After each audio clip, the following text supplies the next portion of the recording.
We already have therapeutics out there, by the way, which are having obviously a very big impact, because you look at that, you look at the way people are recovering. It's so much better than in the past, before we knew about the disease and had anything to fight the disease.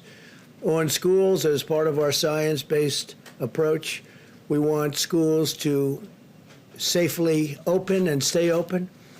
Children are extremely low risk of complications from the virus. Less than 0.2% of the coronavirus deaths have occurred in those under the age of 25, and most had underlying conditions where there was a problem.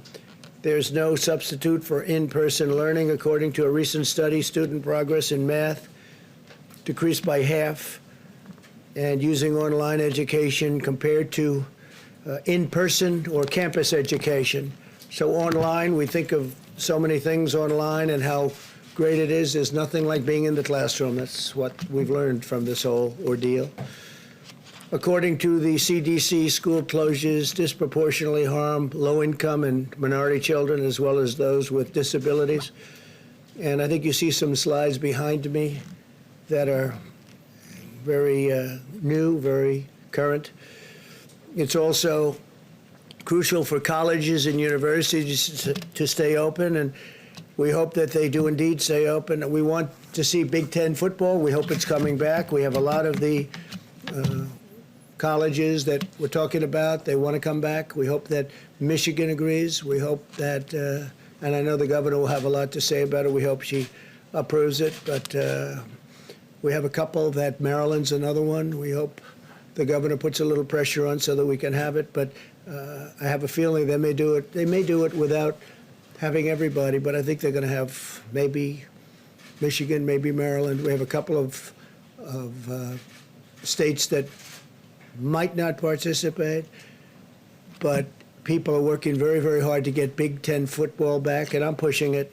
It's much safer for students to live on campus, and low-risk young people would rather than the alternative. The alternative is no good than going home, spreading the virus to high-risk Americans.